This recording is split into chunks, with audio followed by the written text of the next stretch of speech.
ಕೊನೆಯದಾಗಿ ಏಪ್ರಿಲ್ ತಿಂಗಳ ಮೀನರಾಶಿಗೆ ಹೇಗೆ ಅನ್ನೋದು ವಿಶೇಷವಾಗಿರ್ತಕ್ಕಂಥದ್ದು. ಆಸೆಗಳು ಆಮಿಷವಾಗದಂತೆ ಎಚ್ಚರ ವಹಿಸಬೇಕು ಅಂತ ಒಂದು ವಿಷಯ. ಆಸೆಗಳು ದೊಡ್ಡದಲ್ಲ, ಆಸೆಗಳು ಸಹಜ. ಅದು ದೊಡ್ಡದಿದ್ದರೂ ಸಹಜವೇ ಮನುಷ್ಯನಿಗೆ. ಆದರೆ ಅದೇ ಆಸೆ ಆಮಿಷವಾದರೆ ಆ ಆಮಿಷವೇ ವಿಷವಾಗ್ತದೆ ಅಂತಂತ. ಹಾಗಾಗಿ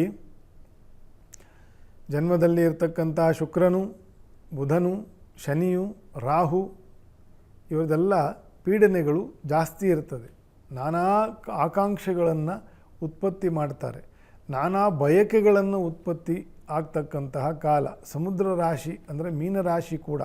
ಹಾಗಾಗಿ ಅಲ್ಲಿ ಹೋಗಬೇಕು, ಇಲ್ಲಿ ಹೋಗಬೇಕು, ಅದು ತೊಗೊಳ್ಬೇಕು, ಇದು ತೊಗೊಳ್ಬೇಕು, ಅವರನ್ನು ನೋಡಿ ಅವ್ರು ಹಾಗಿದ್ದಾರೆ, ನನಗೆ ನಾವು ಹೀಗಿದ್ದೀವಿ, ಈ ರೀತಿಯ ಅನೇಕವಾಗಿರ್ತಕ್ಕಂಥ ಮಾನಸಿಕ ಗೊಂದಲಗಳಿಗೂ ಕೂಡ ಮೀನರಾಶಿಯವರು ಈ ಕಳೆದ ಕೆಲವು ತಿಂಗಳಿಂದ ಇರಲಿಕ್ಕೆ ಸಾಕು.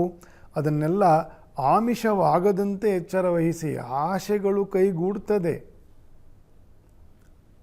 ಪ್ರೋಗ್ರೆಸಿವ್ಲಿ ಡೌನ್ ದ ಲೈನ್ ನಿಮಗೆ ಬೇಕಾದ್ದು ಸುಖ ನೆಮ್ಮದಿ ಸಿಗ್ತದೆ. ಆದರೆ ಅದು ಆಮಿಷವಾಗದಂತೆ ನೋಡಿಕೊಳ್ಳಿ.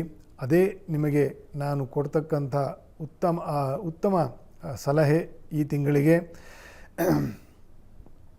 ಮನಸ್ಸಿನ ಸಮತ್ವ ಕಾಪಿಟ್ಟುಕೊಳ್ಳೋದಕ್ಕೋಸ್ಕರ ಧ್ಯಾನ ಸತ್ಸಂಗಗಳನ್ನು ಸ್ವಲ್ಪ ಅಭ್ಯಾಸ ಮಾಡಿ, ನಾಮಸ್ಮರಣೆಯನ್ನು ಅಭ್ಯಾಸ ಮಾಡಿ, ನವಗ್ರಹ ಶಾಂತಿ, ದರ್ಶನ, ನರಸಿಂಹದೇವರ ಹೋಮ ಅಥವಾ ದುರ್ಗಾ ಹೋಮ, ಈ ರೀತಿಯ ಹೋಮ ಶಾಂತಿಗಳನ್ನು, ಗ್ರಹ ಶಾಂತಿಗಳನ್ನು ಮಾಡ್ತಾ ಮುಂದುವರೆದರೆ ವರ್ಷದ ಆರಂಭದಲ್ಲಿ ಎಷ್ಟೋ ದುಷ್ಟಾರಿಷ್ಟಗಳು ಪರಿಹಾರ ಆಗ್ತದೆ ಅಂತಂಥ ಶಾಸ್ತ್ರವಚನ.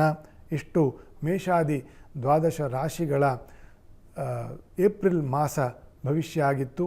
ತತ್ಸರ್ವಂ ಶ್ರೀಕೃಷ್ಣಾರ್ಪಣಮಸ್ತು. ಎಲ್ಲರಿಗೂ ಒಳ್ಳೆಯದಾಗಲಿ.